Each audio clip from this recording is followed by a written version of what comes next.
Good day to you all and welcome to my channel again. Of course, like most of you, I couldn't resist, so I bought 6 new hybrid orchids for only €10. 5 Phalaenopsis and a Burrageara or Cambria, or whatever you want to call this hybrid, of the variety Nelly Red Velvet. And a present from Sam, a cutting of his Philodendron Painted Lady. So let's unpot, check and repot the new additions. I must be honest, I bought these orchids nearly 2 weeks ago, set them aside and let the media dry out a bit because they were soaking wet, and also let them adjust to my growing conditions. And to be honest, I completely forgot about them. So let's see what we have left. Don't mind the flowers, as they were on their way out when I bought the plants. The Phalaenopsis were €1 each and the Nelly was €5.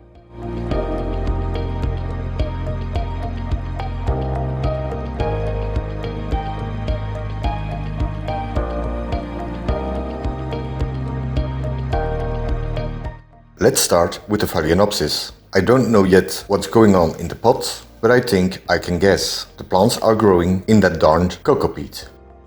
So to be on the safe side, I already prepared a bucket of water at room temperature and added seaweed extract to give the plants a boost. The soil mix is quite dry now, so it'll peel off quite easily.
And as expected, most of the roots are gone and have to be cut away.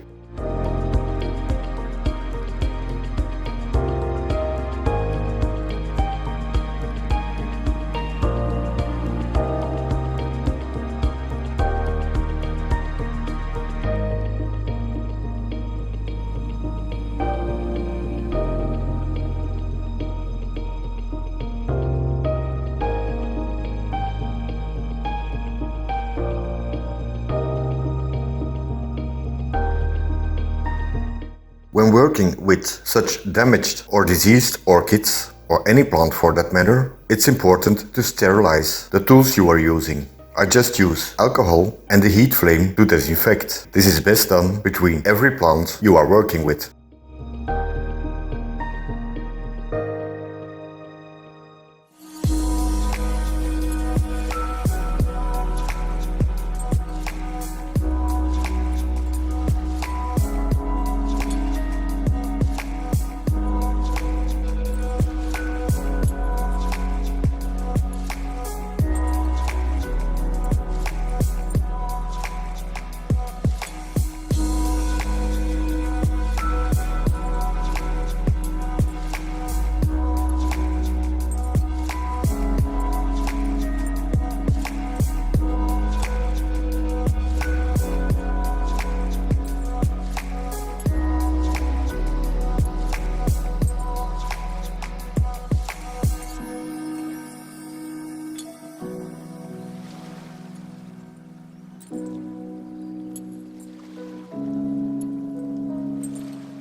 When soaking the plants, I always dunk them as deep as possible. Roots, plant base and leaves are all going underwater if possible.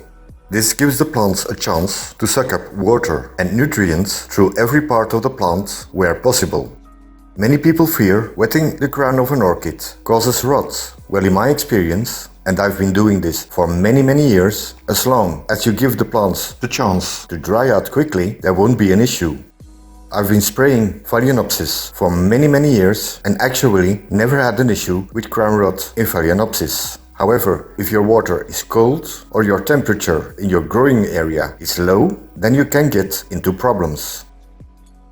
When removing the cocoa peat, you'll always come to the point at the heart of the plant where you'll find a plug. This plug is so compact and tight, it's hard to remove, and most likely, if there are roots inside, they're all dead.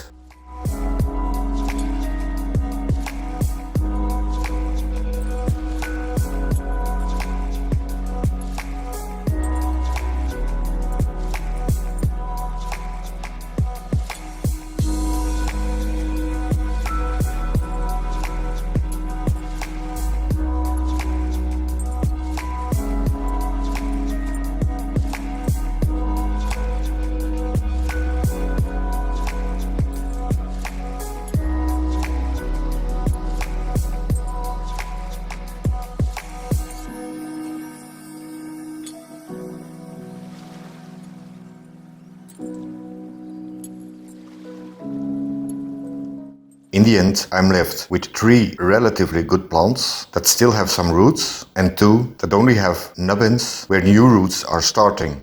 As all of us know, buying orchids on sale is always a hit and miss, but over the years I've been quite successful in bringing back nearly dead orchids, so we'll have to wait and see how they will evolve in the future. And if they don't make it, I only lost a few euros. And here's all the crap I pulled off the base of the plants.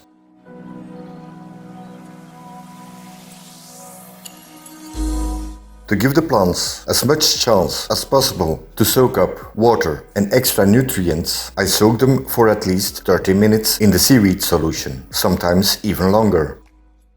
While the orchids are soaking, I can move on and do some other things. The Phalaenopsis were in good clear pots, and as I like to recycle, I'm going to clean and disinfect them, so let me show you how I do this. I scrape out as much as possible of the dirt in the pots, fill a bucket with boiling water and add a good amount of bleach. I usually let them soak until the water starts to cool down, and then I rinse them to remove as much of the bleach I can and clean out all residue from the pots. Then they're rinsed again, put them upside down on a cloth and let them dry out. The bleach sterilizes and kills the algae and other microorganisms that are in the pots. And when cleaned and dry, they're ready for reuse.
While the Phals are still soaking, I can check out the Nelly Eiler. At first glance, it looks like it's growing in medium bark, but when I pull it out of its pot, it's in the same crappy media.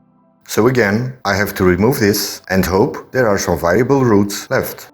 With this one, it's also important to remove the old and dried out sheets, as this is the place where new roots are coming and more importantly, where bugs could be hiding. As expected, here too there aren't many live roots, so again, let's pray and hope the plant will pick up again. This one too will need a soak in the seaweed solution. However, not that long, because this orchid has bulbs and standing water between the sheets for prolonged times can easily cause rot in these plants.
The potting mix I will be using for this one is a mix of small and medium bark, a bit of charcoal and chunks of pumice with approximately 40% of New Zealand sphagnum moss mixed into it. The pumice assures stability of the pot and it helps with drainage. Although these hybrids with a fine root system need more humidity around the roots to survive and grow, they will rot if the media stays too wet. Also, when potting these up, take care not to bury the bulbs, as these also will rot when kept buried in humid media.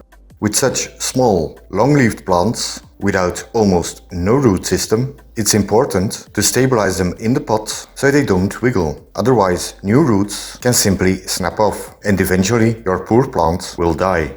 Here I can use the stake that's on the flower spike to secure it in the pot.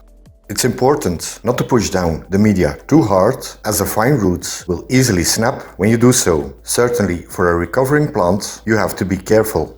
And to keep the humidity around the bulbs a bit higher, so new roots have a better chance of growing into the media, the top of the pot is dressed with a bit more sphagnum moss.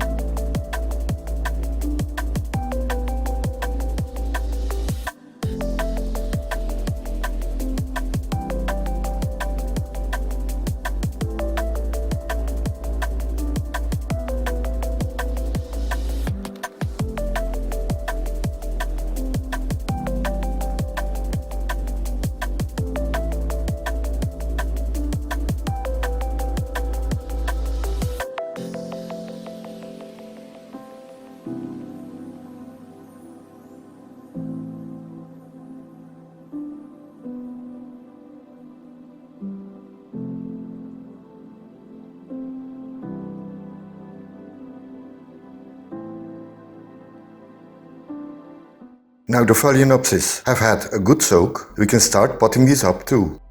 When potting or repotting orchids, or any other plants for that matter, it's always important to use clean materials to work with. And even in between pottings or repottings, I always clean out my repotting tray. After soaking the plants, I dispose of the water containing seaweed, and to keep on giving them an extra boost, I will be potting them up in New Zealand sphagnum moss that's been soaked in a very light seaweed solution. The reason I use New Zealand sphagnum moss and not Chilean sphagnum moss is simple. New Zealand sphagnum moss is of a very high quality and will last for quite a long time, while the Chilean moss, if used solely or in a potting mix, will start rotting quite quickly.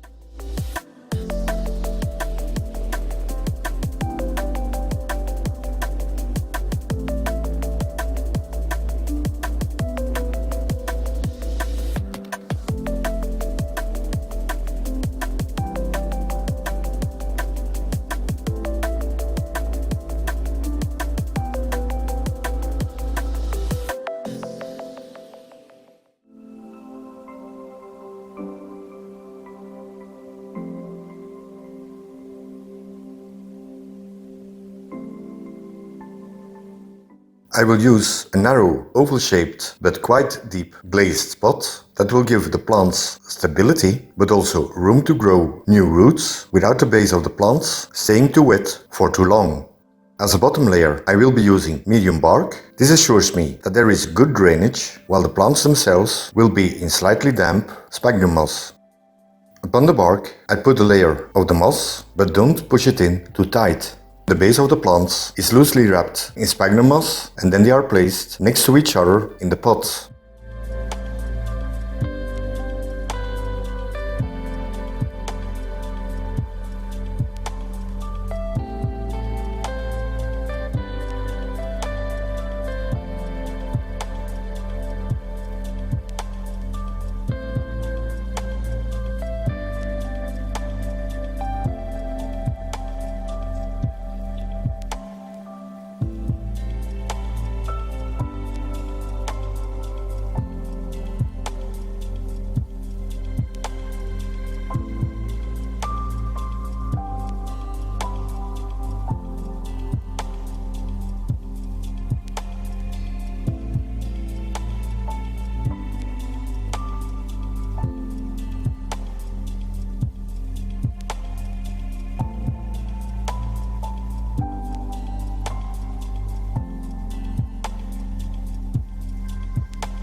When all the plants are in, I loosely squeeze in a bit more sphagnum moss to keep the plants stable while they have the chance to grow a new root system.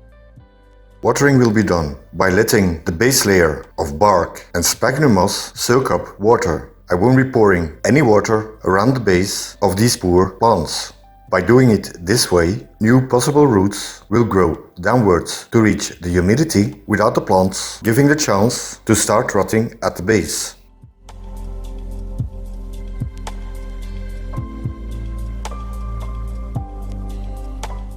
And finally, it's time to pot up the Philodendron Painted Lady cutting. Last weekend, Sam and I were talking about tropical houseplants, and I mentioned one of the philodendron I really would like to have again in my collection was a Painted Lady. I always loved this one. The red to burgundy stems and the large golden yellow large leaves that are veined with fine lush green stripes I always found very pleasing.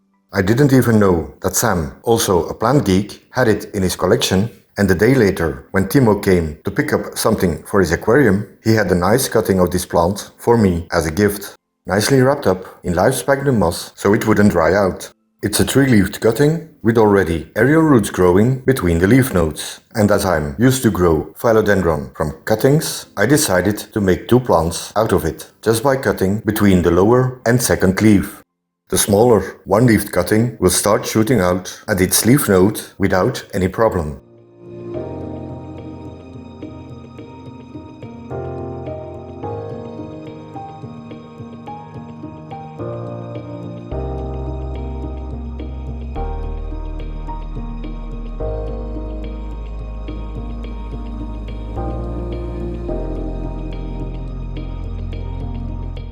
To start off the cuttings, they will be potted up in a mix of 60% New Zealand sphagnum moss and 30% perlite. To make the mix a bit more airy and stabilize the pot, I'm also adding a very small amount of leca. And as a drainage layer, I cover the base of the pot with some more leca.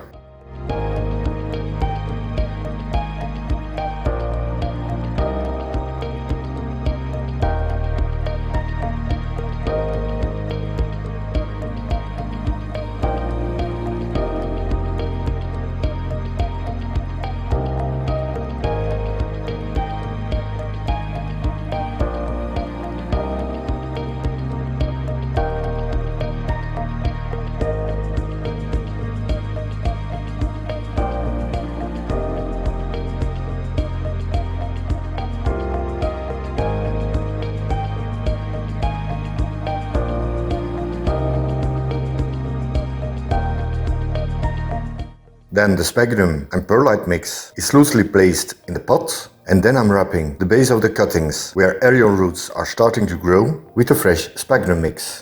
While doing this, I'm making sure not to cover the leaf base of the cuttings, as this is where the new shoots will start growing, and if covered, these will rot.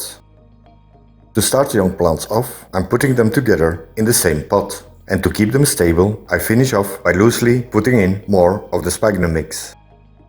Whether it's orchids or tropical plants, it's always important to keep the plants stable when potting them up, because when they're wobbly in their pots, new roots can easily break off and the plants will slowly die off.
And here are the finished results. Now keep in mind that the orchids are in a bad way and almost no roots are left. After filming this, I will cut off all the flower spikes so the orchids can spend all their energy in forming new roots, so they hopefully will survive.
Thanks for watching and see you in the next video.